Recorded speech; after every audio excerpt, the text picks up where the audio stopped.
અહીં આટલો બધો વરસાદ પડ્યો અને પાણી પણ કેટલું બધું ભરાઈ ગયું છે. તમને લોકોને શું ચિંતા નથી?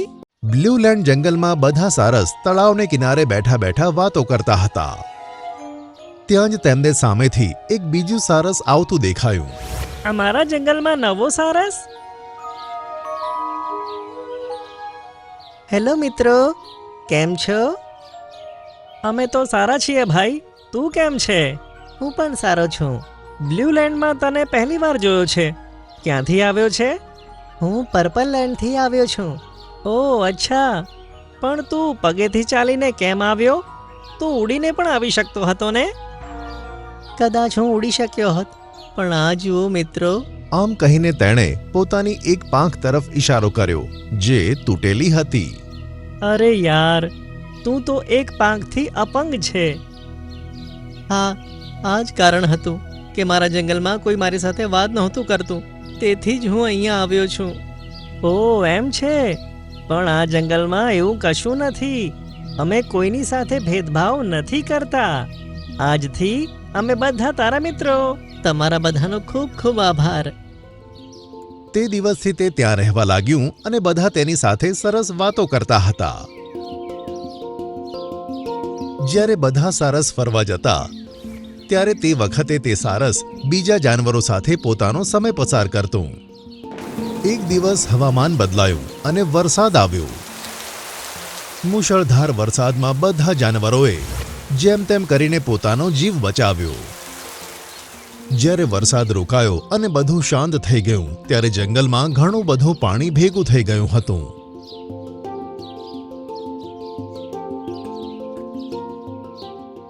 અહીં આટલો બધો વરસાદ પડ્યો અને પાણી પણ કેટલું બધું ભરાઈ ગયું છે. તમને લોકોને શું ચિંતા નથી? વરસાદથી પાણી ભરાઈ ગયું છે તો અમે શું કરીએ? 2 દિવસમાં પાણી જતું રહેશે.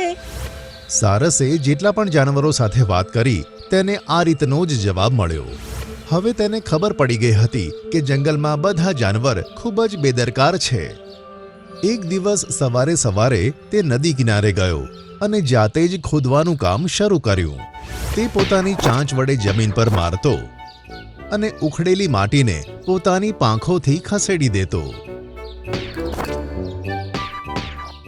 આ જ રીતે તે સીધી લાઈનમાં ખોદ્યા કરતો હતો. આમ તેણે ઘણા કલાકો મહેનત કરી અને એક લાંબી નીક તૈયાર કરી નાખી. આટલા કલાકો કામ કર્યા પછી માત્ર 4 ફૂટ લાંબી નીક જ બનાવી છે. કદાચ કોઈ મારી મદદ કરી શક્યું હોત તો આ કામ જલ્દી પૂરું થાત. સારું, હવે કાલે જ શરૂઆત કરીશ. ત્યાં જ મોટો ગેંડાની નજર તેના પર પડી. આ તો એક નંબરનો પાગલ છે. હમણાં જ તેની મૂર્ખામી વિશે આખા જંગલને બતાવું છું. આમ કહીને ગેંડો ત્યાંથી જતો રહ્યો અને અપંગ સારસ પાછો તળાવને કિનારે આવી ગયો. અરે સારસ ભાઈ, આખરે તું હતો ક્યાં? રોજ તો તું અમને અહીંયા જ મળે છે. હું નદી કિનારે જઈને નીક બનાવતો હતો. ખોદકામ? પણ તે શાના માટે? આ વખતે વરસાદ ખૂબ જ આવવાનો છે. એટલો બધો કે પૂર પણ આવી શકે છે. મેં તો નીક બનાવવાનું શરૂ કરી દીધું છે અને હું તે નીકને જંગલની વચ્ચોવચ પસાર કરીને નદી સુધી લઈને જ રહીશ. પછી ભલે ગમે તેટલો વરસાદ આવે, વરસાદનું પાણી તે નીકમાં થઈને નદીમાં જતું રહેશે અને આપણું જંગલ પૂરની આફતથી બચી જશે. વહાલા સારસ, તું ખોટું ટેન્શન લઈ રહ્યો છે. કોઈ પૂર નહીં આવે. બીજા દિવસે ફરીથી સારસે પોતાની જાતે નીક બનાવવાનું કામ શરૂ કરી નાખ્યું. આ બાજુ મોટું ગેંડાએ આખા જંગલમાં આ વાત ફેલાવી દીધી કે એક પાગલ સારસ જંગલની વચ્ચોવચથી નદી કિનારા સુધી એક નીક બનાવી રહ્યો છે, કારણ કે તેને લાગે છે કે જંગલમાં પૂર આવવાનું છે. અપંગ સારસ બીજા કોઈની મદદ વગર નીક ખોદતો જ રહ્યો અને 15 દિવસની અંદર જંગલની વચ્ચોવચ ખૂબ જ સરસ નીક તૈયાર કરી. હવે તે તળાવને કિનારે બેઠો ફક્ત આરામ જ કરતો હતો. જંગલના બધા જાનવરો આખો દિવસ તેની મહેનતના વખાણ કરવા અને તેને મળવા માટે આવવા લાગ્યા. આ વાત હવે ગેંડાને ખટકતી હતી. આ તો વગર કારણનો જંગલનો હીરો બની ગયો છે. કંઈક હું એવું કરીશ કે તેની મહેનત એવી ને એવી જ પડી રહેશે. હા, આમ વિચારીને તે ત્યાંથી જતો રહ્યો.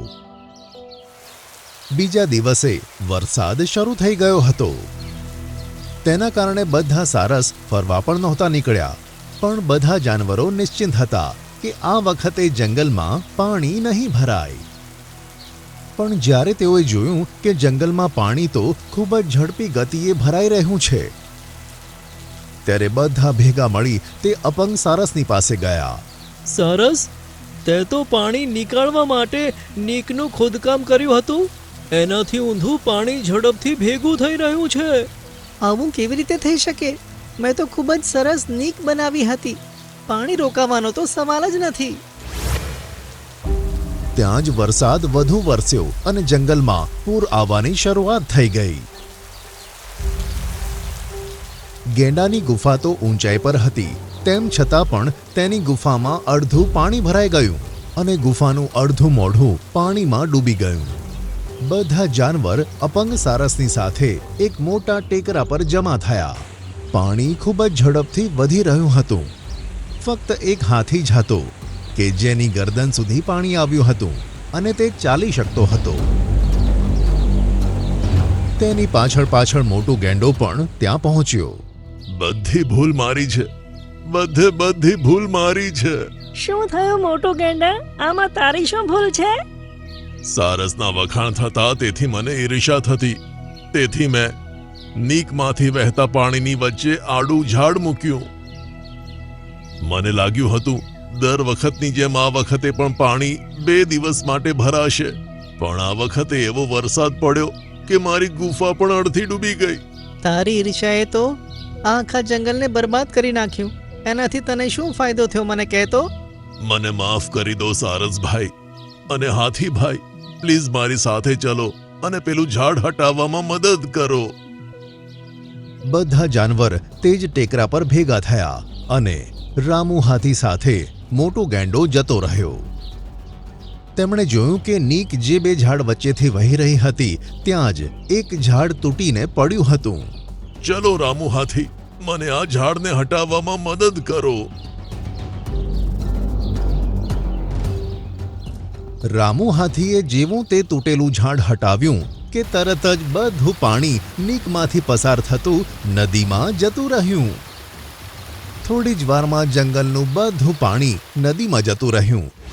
આ જોઈને બધા જાનવરો ખુશ થઈ ગયા. રામુ હાથી અને મોટું ગેંડો ફરીથી ત્યાં પહોંચ્યા. મોટું ગેંડો તો પોતાની ગુફાને ખુલ્લી જોઈને ખૂબ જ ખુશ થઈ ગયો. બધા જાનવર અપંગ સારસ પાસે ભેગા થયા અને તેના આ અનુમાનના ખૂબ જ વખાણ કર્યા. મને માફ કરી દો સારસભાઈ. હવે હું કોઈનાથી ઈર્ષ્યા નહીં કરું. જો તું ના હોત તો આજે આપણું આખું જંગલ ડૂબી જાત. કંઈ વાંધો નહીં ગેંડા ભાઈ. અને પછી જંગલના બધા જાનવરો સફાઈમાં લાગી પડ્યા. તે દિવસ પછી જ્યારે પણ વરસાદ પડ્યો ત્યારે જંગલમાં ક્યાંય પાણી ભરાયું નહીં અને અપંગ સારસ આખા જંગલનો માનીતો સારસ બની ગયો. ખોટું કેમ ન માનું? બધા મને આ વાતના મેણા મારે છે કે મારો અવાજ નથી. એમાં મારો શું વાંક છે? મિંકુ મોર ઝાડની પાસે બેઠો હતો. ચુન્નુમુન્નુ ચકલીઓ તેની પાસે આવી. મિંકુ કાકા, અમને એક વાર્તા સંભળાવો ને. તમારી વાર્તાઓ અમને બહુ જ ગમે છે. સારું બાળકો, હું તમને એક એવી વાર્તા સંભળાવું છું જેનાથી તમને ખબર પડશે કે ક્યારેક ક્યારેક ડર પણ આપણા માટે સારો હોય છે. તો સાંભળો. એક પોપટ હતો જેનું નામ હતું ચિરકુટ. પણ જ્યારથી તે જન્મ્યો હતો ત્યારથી તેની એક જ મુશ્કેલી હતી. શું મુશ્કેલી હતી કાકા? અરે ધીરજ રાગ બતાવું છું. બહુ બોલે છે, વચ્ચે ટોક્યા ના કર. હા, મેં તેને કહ્યું છે જ્યારે કાકા વાર્તા કહે ત્યારે વચ્ચે નહીં બોલવાનું. હા, તો પેલા પોપટના જીવનમાં આ સમસ્યા હતી કે જ્યારથી તે જન્મ્યો હતો ત્યારથી બોલી નતો શક્યો. તેનાથી બોલાતું જ ન હતું. એક દિવસ ચિરકુટ ડાળી પર બેઠો હતો અને આજુબાજુ બેઠેલા પક્ષીઓ ફળ ખાતા હતા. આ પક્ષીઓ કેટલા સરસ સરસ ફળ ખાઈ રહ્યા છે. કદાચ મને પણ તે ખાવા માટે મળે. પક્ષીઓ ચિરકુટને જોઈને બોલે છે, અરે જુઓ જુઓ, આ ચિરકુટ પોપટને જુઓ. આ એવો પોપટ છે જે બોલી નથી શકતો. મેં તો ક્યારેય ના બોલવા વાળો પોપટ જોયો જ નથી. શું આવો પોપટ હોય છે ખરેખર? ચિરકુટ શું જોઈ રહ્યો છે? શું તારે પણ રસીલા ફળો ખાવા છે? સારું, લે ફળ ખા, લે લે. ચિરકુટ ફળ લેવા આગળ આવે છે ત્યારે પેલું પક્ષી પાછળ હટી જાય છે. આટલી જલ્દી પણ શું છે ચિરકુટ? ચલ, ગાવાનું તો ગાઈને બતાય. સાંભળ્યું છે તારું ગળું તો ખૂબ જ સુરીલું છે. આમ કહીને બધા પક્ષીઓ હસવા લાગે છે, પણ ચિરકુટ ઉદાસ થઈ જાય છે અને ઉડીને બીજા ઝાડ પર જતો રહે છે. ત્યારે ચિંકી ચકલી ઉડીને ચિરકુટની પાસે આવે છે. મેં બધી વાતો સાંભળી લીધી છે જે પેલા પક્ષીઓએ તને કહ્યું છે, પણ તું ખોટું ના લગાડીશ. ચિરકુટની આંખોમાંથી આંસુ વહેવા લાગે છે. ખોટું કેમ ન માનું? બધા મને આ વાતના મેણા મારે છે કે મારો અવાજ નથી. એમાં મારો શું વાંક છે? ચિંકી કહે છે, હું તારી મદદ કરી શકું છું. હું એવા પક્ષીને જાણું છું જે તારી મદદ કરી શકે છે. એમ? શું ખરેખર એવું થઈ શકે છે? હું ખરેખર બોલી શકું છું? હા ભાઈ, કેમ ન થાય? તું મારી સાથે ચાલ. તું બોલીશ પણ અને બીજા પશુ પક્ષીઓ સાથે વાત પણ કરીશ. કાળા પહાડ પાસે વડના ઝાડ ઉપર જે ઉલ્લુ અંકલ રહે છે તે સારા વૈદ્ય છે. તે તારી મદદ જરૂર કરશે. બંને ઉડીને ઘુવડ વૈદ્ય પાસે જાય છે. દાદા, આને જુઓ. શું આનો અવાજ નીકળી શકે? શું આ બોલી શકે છે? આમ આવ, મોઢું ખોલીને બતાવ.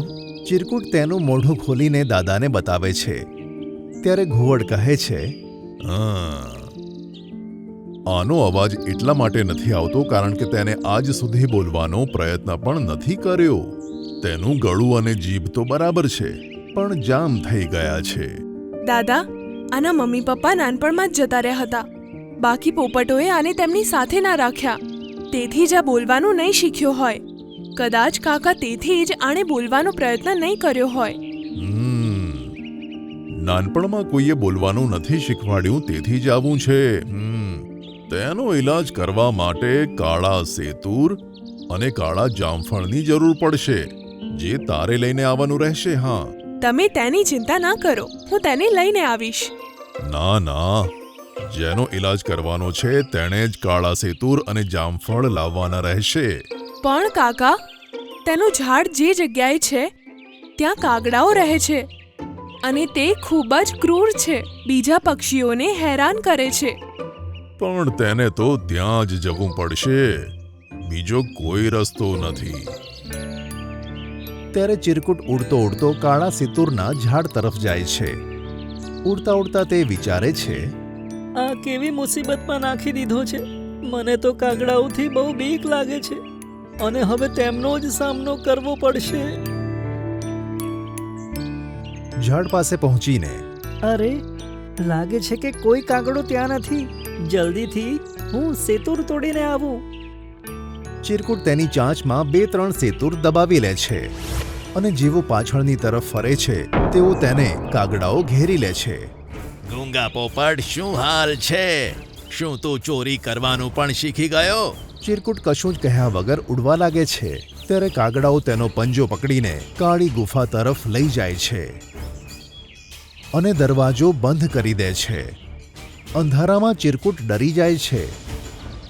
પછી કાગડાઓ બહારથી કહે છે, હવે એક સાપ આવશે અને તને ખાઈ જશે. આમ કહીને એક મોટું દોરડું ચિરકુટ ઉપર ફેંકે છે. ચિરકુટને લાગ્યું કે સાપ આવી ગયો અને તે સાપના ડરથી બૂમ પાડે છે. બચાવ, બચાવ, બચાવ! તેના ડરથી તેનો અવાજ આવી ગયો હતો. પછી ઘુવડ કાકા આવે છે અને તેને કાળી ગુફામાંથી નીકાળી દે છે. ચિરકુટ બધી વાત દાદાને સંભળાવે છે. મને ખબર પડી ગઈ હતી કે તે ક્યારેય બોલવાનો પ્રયત્ન નથી કર્યો, તેથી મેં તને કાગડાની પાસે મોકલ્યો. કારણ કે તે બધા પક્ષીઓની સાથે આવું જ કરે છે. હું જાણતો હતો કે તારો અવાજ લાવવા માટે આ એક જ રીત છે. જેવો જ તું ડરી ગયો તો પોતાનો જીવ બચાવવા માટે બૂમ પાડી. હા કાકા, તમે સાચું કીધું. તેના લીધે જ મારો અવાજ આવી ગયો. ચિંકી બહેન, તારો ખૂબ ખૂબ ધન્યવાદ જે તું મને અહીંયા લઈ આવી. આ તો મારી ફરજ હતી અને કોઈએ સાચું જ કીધું છે. ક્યારેક ક્યારેક બીક પણ કોઈ માટે ફાયદાકારક નીવડે છે. તો ચુન્નુ મુન્નુ, તમે શું શીખ્યા? વાર્તા કેવી લાગી? વાર્તા ખૂબ જ સરસ હતી કાકા. અને અમે શીખ્યા કે ડરવું પણ જરૂરી છે. ડરથી લડવાની હિંમત મળે છે. સારું કાકા, હવે અમે જઈએ. ફરી આવીશું તમારી પાસે.